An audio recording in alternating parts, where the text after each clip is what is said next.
Hello, I'm here to interview Barbara Morgan. She's going to be holding Nature Constellations workshop as a residential workshop from the 10th to the 13th of March. Hiya, Barbara. Hi, Kevin. I'm just going to ask you a couple of questions just to give people who haven't had any experience in this field, just to give them a little sense of how it might be. Mhm.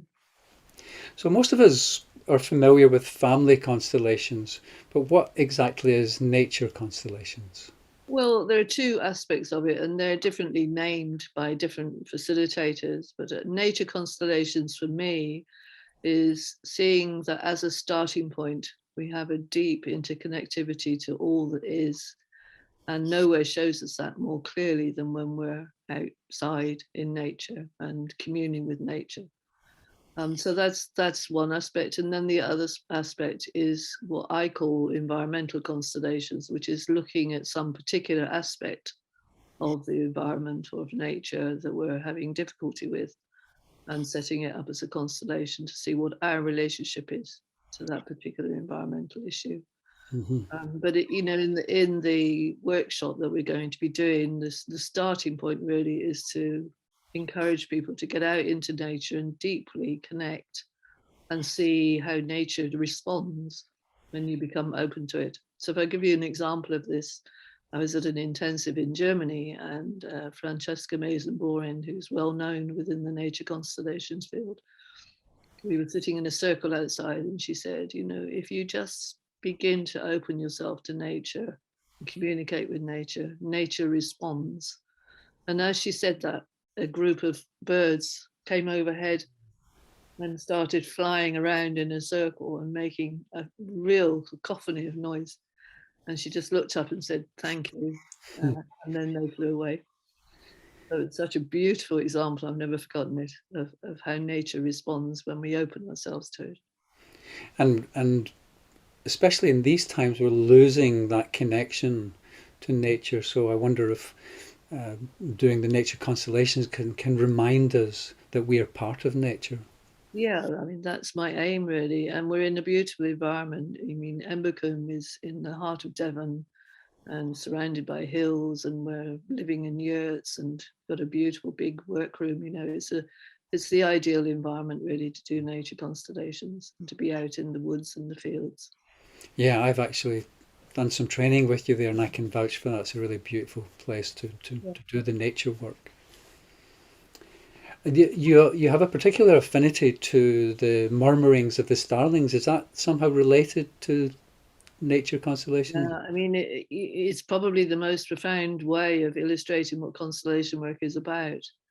And I'll give you an example of this. I was with, I don't know, it was my second training group, I think, in the UK. We decided to visit the murmurations of starlings because nearby and around near Glastonbury, the RSPB, the Royal Society for Protection of Birds, has set up a site specifically for birds and particularly starlings, and they come there every year to roost between October and March. So we went to see them, and it was a very cold day, I remember. Mm. And they come down at dusk, but this time we kind of caught them towards the end because it was a sort of dull day, and they went down early. So I sort of shrugged my shoulders and came away and thought, well, okay, there'll be other opportunities. And then I just suddenly had this intuition, and I said, is anybody crazy enough to come with me at dawn to see if Mm. we can find them? And four people said yes.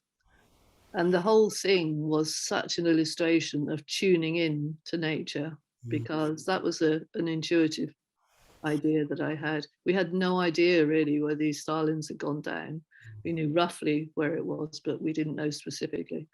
So we went over to where we thought it might be, and these four of us, we kind of faced in the four different directions, hoping that we were going to see these starlings.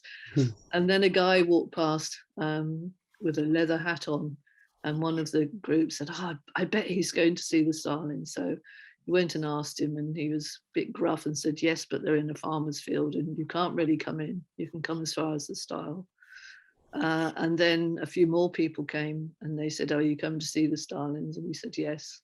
And they said, "I'm sure you can come in as long as you're very quiet and you're careful because it's a farmer's field." So we went in, And we were so close to these starlings. It was a really profound experience, hearing this murmuration initially, just a slight rustle, and then seeing this very dark shadow, which I initially thought was a fox, and it was a group of starlings Goodness.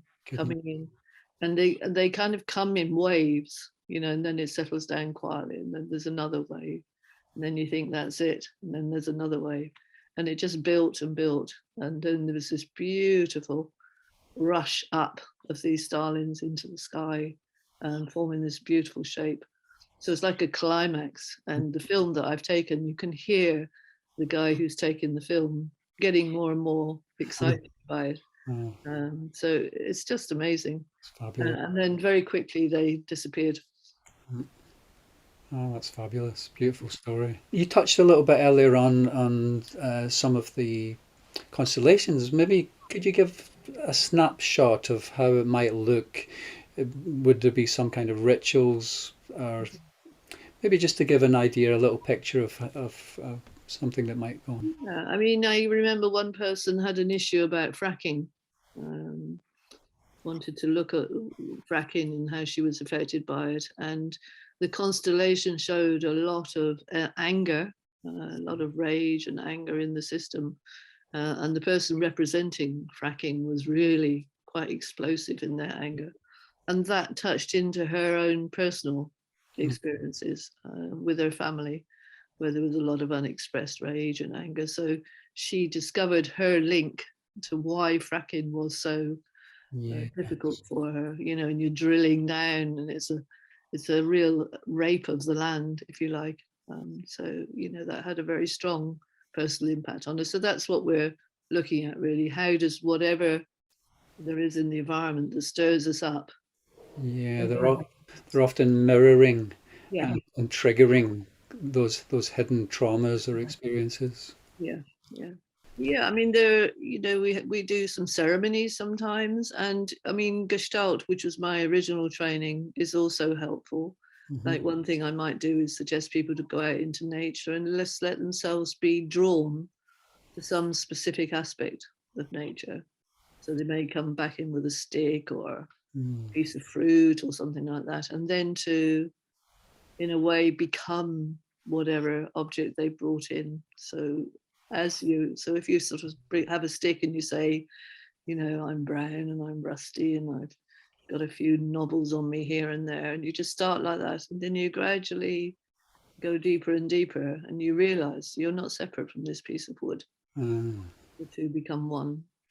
And that's not a concept anymore, it's experiential, it's a physical, embodied experience. Exactly that, yeah. And that's the essence. It's the essence of constellation work. It's the essence of nature constellations in particular. Yeah. Thank you, Barbara.